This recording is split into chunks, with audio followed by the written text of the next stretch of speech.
À Nazareth, les célébrations du 8e centenaire de la mort de Saint François ont été officiellement inaugurées. Un moment privilégié pour mettre en pratique ses vertus, en particulier celle d'être un instrument de paix en temps de grands conflits. Dans le cadre du jubilé franciscain, nous vous proposons un reportage spécial avec le frère Francesco Yelpo pour redécouvrir le lien entre le Saint d'Assise et l'humanité du Christ. Une invitation à transformer les blessures de la vie unies à la passion de Jésus en signe de lumière et d'espérance. Dans la vieille ville de Jérusalem, une exposition est consacrée aux Arméniens justes parmi les nations qui ont sauvé des Juifs pendant l'Holocauste. L'initiative a été portée par le Centre de données pour la liberté religieuse au sein du séminaire du patriarcat arménien.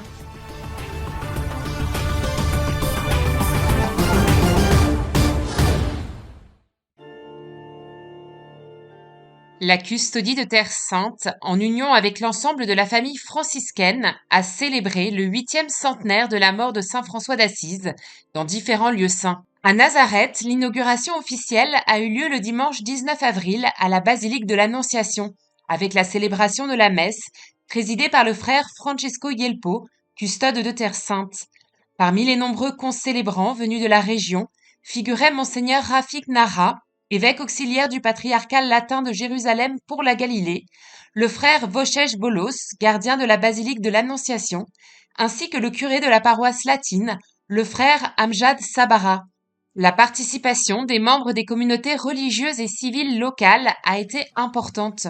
Compte tenu de l'importance de la célébration, le groupe scout officiel a guidé la procession depuis l'église supérieure jusqu'à l'autel dédié à Saint François. Oggi più che mai qui in questa terra Francesco ci lascia un'eredità importante, che è quella di una presenza Aujourd'hui, plus que jamais, ici, sur cette terre, François nous laisse un héritage important, celui d'une présence au milieu d'autres peuples, d'autres cultures, d'autres religions, avec une caractéristique particulière, celle d'être minoritaire, d'être petit, d'être simple, d'être pacifique, de chercher sans relâche le dialogue et la rencontre en évitant l'affrontement.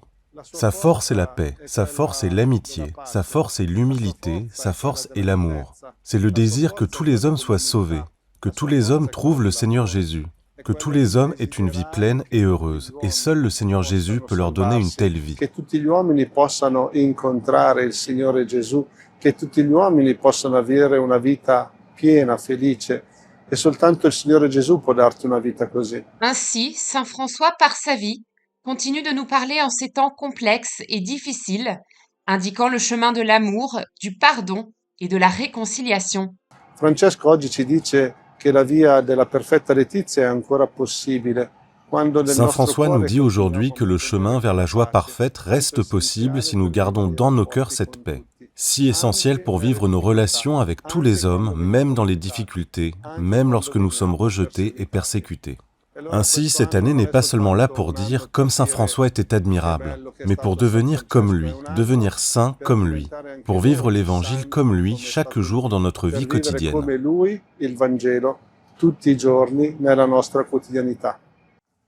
Pour le frère Voshech, commencer cette année sainte dans la basilique de l'Annonciation est une invitation à la conversion et à embrasser concrètement les valeurs que Saint François a vécues dans sa vie, des valeurs qui conduisent à la paix intérieure et à la paix entre les hommes. Ecco, qua a Nazareth vogliamo proporre San Francesco come uomo della riconciliazione e di pace, proporre ai fedeli locali, proporre ai pellegrini. Ici, à Nazareth, nous souhaitons présenter Saint François comme un homme de réconciliation et de paix. Le présenter aux fidèles locaux et aux pèlerins qui viennent et viendront ici.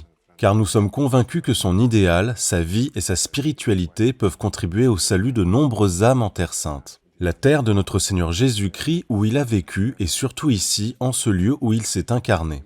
Avec la Sainte Famille, avec toutes les familles et toutes les communautés de Nazareth, nous voulons demander à Dieu, par l'intercession de Saint François, la paix et que sa grâce descende sur nous. Le comunità di Nazareth vogliamo intercedere Dio attraverso San Francesco, per la pace, per la grazia di Dio che scenda su di noi.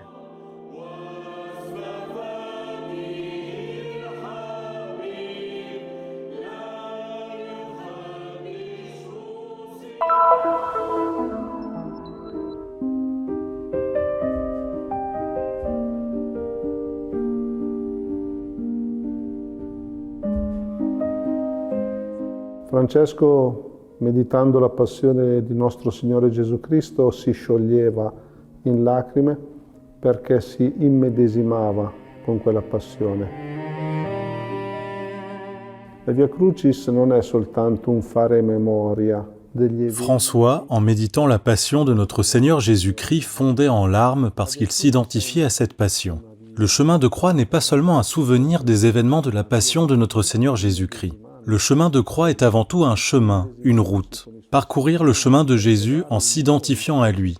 S'identifier à ses sentiments pour les ressentir. S'identifier à ses épreuves et à ses douleurs pour en faire l'expérience spirituelle. S'identifier à sa volonté et à son désir de sauver chaque homme, ce qui l'a conduit à porter cette croix pour nous. Entrer dans ses sentiments, c'est aussi accueillir en nous son amour, ou du moins demander la grâce de pouvoir l'accueillir. C'est ce que François a vécu toute sa vie, et pas seulement à certains moments de celle-ci, pas seulement le vendredi. Toute sa vie était une méditation continue, une relation constante, un regard fixé sans cesse sur Jésus-Christ, sur son humanité, sur sa chair, sur sa réalité concrète. Je crois que François est l'un des saints qui a eu, plus que d'autres, une relation particulièrement forte avec l'humanité, avec la dimension charnelle du Christ. Un continuo tenere lo sguardo fisso su Cristo Gesù, sulla sua umanità, sulla sua carne, sulla sua realtà concreta. Credo che Francesco sia stato uno tra i santi che più di altri ha avuto un rapporto decisivo con l'umanità, con la carnalità di Cristo.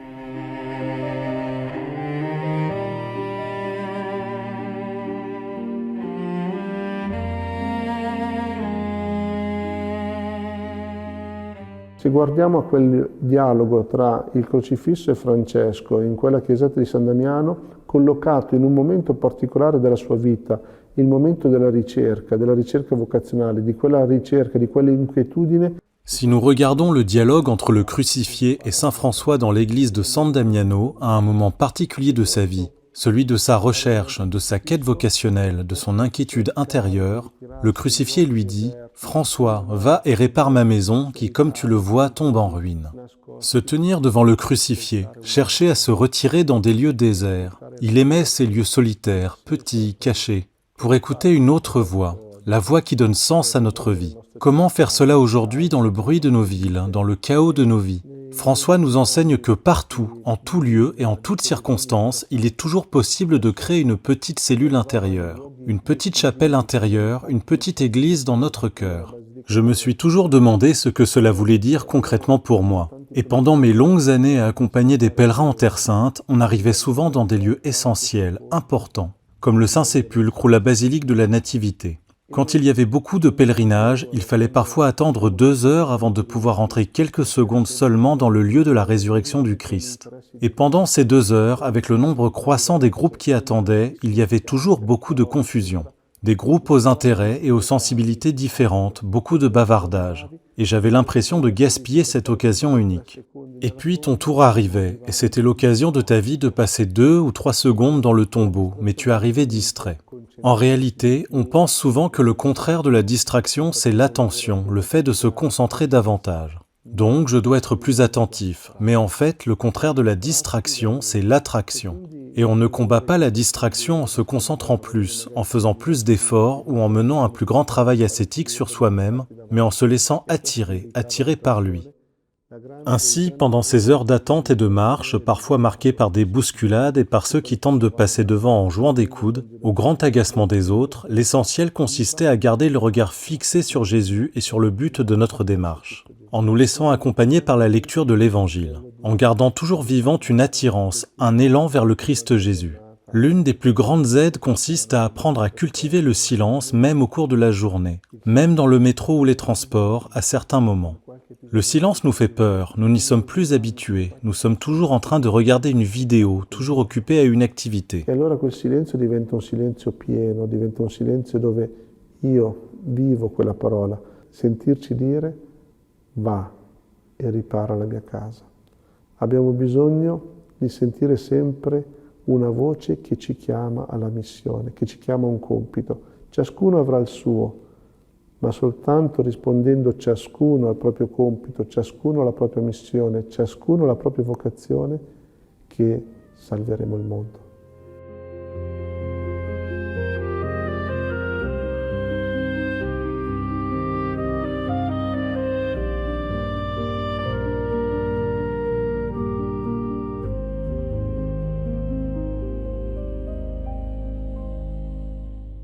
Francesco ha portato nel suo corpo le piaghe di Cristo e sappiamo tutti che François a porté dans son corps les plaies du Christ, et nous savons tous que sur le mont Laverna, durant ce carême en l'honneur de Saint Michel Archange, ce crucifix, ce séraphin ailé, ce crucifix qui lui apparaît et d'où jaillissent des rayons qui s'impriment de manière indélébile dans son corps, marque de façon décisive sa vie et son existence. Ces blessures sont uniquement la confirmation des blessures que chacun de nous porte dans son propre corps, dans son âme, dans son histoire. Je pense qu'aucun homme ni aucune femme sur cette terre ne peut dire qu'il ou elle n'a pas de blessures. Les peuples qui vivent sur cette terre portent tous des blessures profondes. Mais ces blessures ne font pas forcément de nous de meilleures personnes. Parfois, elles nous renferment sur nous-mêmes, elles augmentent notre colère, notre sentiment d'injustice, et parfois aussi notre envie de nous rebeller. Saint François portait dans son cœur, dans son âme, des blessures profondes. L'événement et le miracle du mont Laverna, c'est que ces blessures, inévitables dans la vie et dans l'histoire de chacun, peuvent, par la grâce de Dieu et unies aux blessures du Christ, devenir comme des brèches, des ouvertures, c'est-à-dire des fissures qui dans un mur te permettent de voir au-delà, de laisser entrer une lumière, d'avoir une vision plus vraie de la réalité, de ton frère, de ta sœur, de ce que nous vivons, même si elle n'enlève pas la douleur ni la difficulté. Jésus n'a été épargné ni par la fatigue, ni par la douleur, et François non plus. Mais ces blessures, cette souffrance, dans l'amour du Christ crucifié, ont ouvert une possibilité nouvelle, le geste de l'offrande. Seigneur, j'offre. Et quand je dis Seigneur, je t'offre cela, j'affirme deux réalités. La première, c'est que toute la consistance de ma vie, la substance la plus profonde de ma vie, c'est toi. C'est ma relation avec toi. Et la deuxième chose que j'affirme quand j'offre cela, c'est comme si je disais, dans cette douleur qui est la mienne, dans cette fatigue, dans cette blessure, manifeste-toi, montre-moi ton visage. Parce que si tu es avec moi, je peux traverser cette vallée obscure. Parce que si tu es avec moi, je peux porter cette douleur. Parce que si tu es avec moi, je peux même donner ma vie. Nous avons besoin de nous aider mutuellement à nous raconter et à témoigner d'une foi qui va jusque-là, une foi qui dénonce toujours les injustices et fait entendre sa voix face au mal, mais qui sait aussi se tenir aux côtés de chacun avec la capacité de transformer les blessures. Ma che poi sa anche stare accanto a ogni uomo con questa capacità di trasfigurare anche le ferite.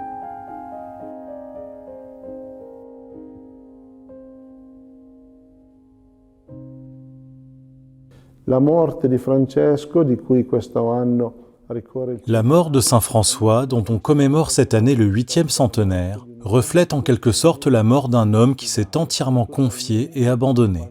Il a fait de sa vie un don total à l'aimer, l'amant qui se donne entièrement par amour pour l'être aimé. Si l'on regarde ces derniers moments, ces ultimes instants, on voit aussi la profonde humanité de Saint François. Un François qui sent ses forces le quitter, qui comprend que le moment de ce bienheureux passage transitus de ce monde au Père est arrivé. Que demande alors François? Il demande avant tout de faire l'expérience de la fraternité. Il est donc entouré de ses frères, de ses amis, de ceux qui lui manifestent une communion, une fraternité. Le Seigneur m'a donné des frères. Un François qui, dans le dernier passage de sa vie, demande qu'on lui lise l'Évangile, qu'on lui lise en particulier le récit de la Passion du Christ, celui de la dernière scène, pour conformer une dernière fois sa vie à celle de Jésus. La règle de vie des frères mineurs est celle-ci. Observer le Saint-Évangile, rien de plus et rien de moins. Observer le Saint-Évangile, faire de notre vie un évangile vivant. Il veut être déposé nu sur la terre nue. Je suis sorti nu du sein de ma mère, et nu j'y retourne. Il n'a rien, et pourtant il a tout. Il est désormais l'homme le plus dépouillé, le plus pauvre de l'histoire de l'Église, mais en réalité le plus riche. Le transitus de Saint François, ce passage, cette façon d'accueillir Sorella Morte, sa sœur la mort qui venait à sa rencontre, devient pour nous un grand témoignage. Non pas pour vivre ainsi notre mort, mais pour commencer à vivre chaque jour dans cet abandon, dans cette confiance, dans cette incarnation, en faisant de notre existence un évangile vivant. Incarnazione, fare carne vivente del Vangelo.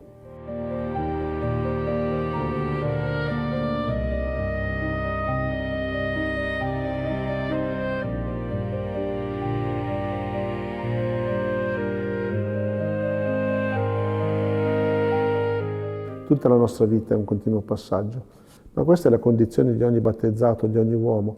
Noi siamo pellegrini. Toute notre vie est un passage continuel, mais c'est la condition de tout baptisé, de tout être humain.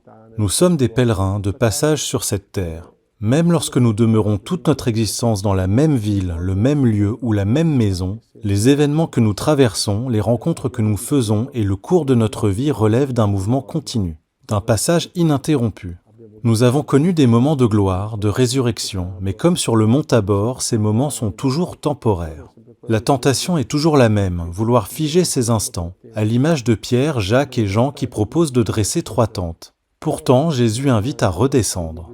Ainsi, les signes de résurrection ne manquent pas au milieu du chemin, de la fatigue que nous devons continuer à affronter. Mais tout cela s'inscrit dans la perspective d'une rencontre finale et plénière dont nous ressentons déjà la nostalgie. Pourquoi ? Parce qu'il a mis en nous cette nostalgie, parce qu'il a semé en nous cette attente, ce désir. Si nous faisons l'expérience en nous de cette promesse, c'est parce que quelqu'un l'a semée et ce quelqu'un demeure fidèle. La seminata e quel qualcuno rimane fedele.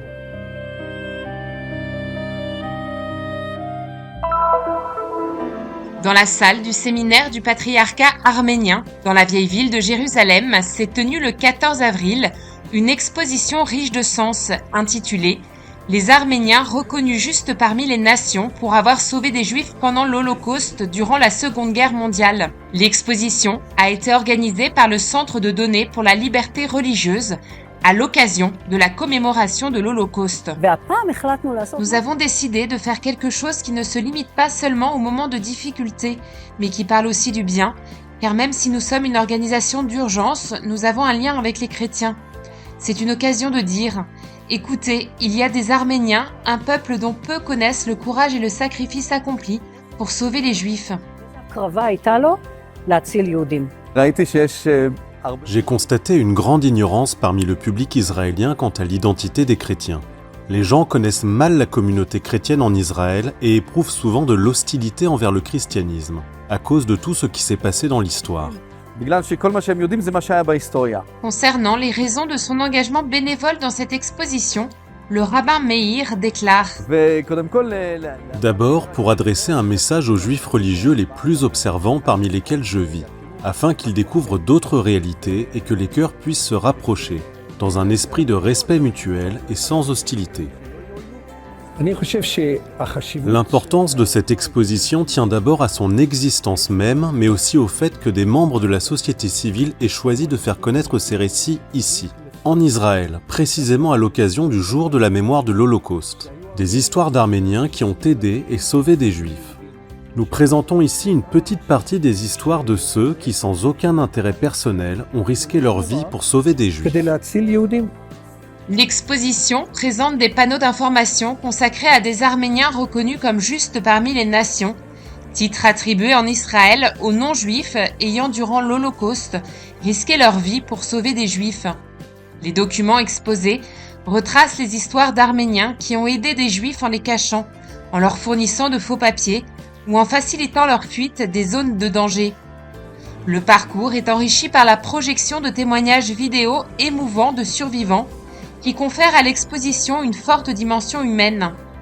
Un espace est également consacré à la présentation et au récit du génocide arménien durant la Première Guerre mondiale. La réaction du public a été extraordinaire. J'ai surtout vu des personnes surprises de découvrir l'existence de justes parmi les nations dans ce contexte précis. Une exposition qui entend rappeler que les valeurs de compassion et de solidarité ne connaissent pas de frontières nationales ou religieuses et que l'histoire conserve toujours des pages lumineuses écrites par des personnes qui ont choisi l'humanité dans les moments les plus difficiles.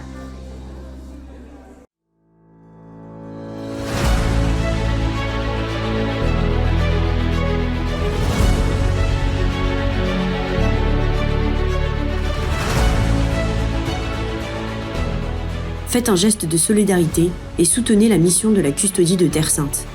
Le Christian Media Center diffuse la bonne nouvelle du Christ en faisant connaître au monde la spiritualité des lieux saints et la vie des chrétiens locaux. Votre contribution nous aidera à porter toujours plus loin l'annonce du Seigneur ressuscité aux hommes et aux femmes de toutes les langues et de toutes les nations. Pour nous aider, il vous suffit de scanner ce QR code. Votre choix fait la différence.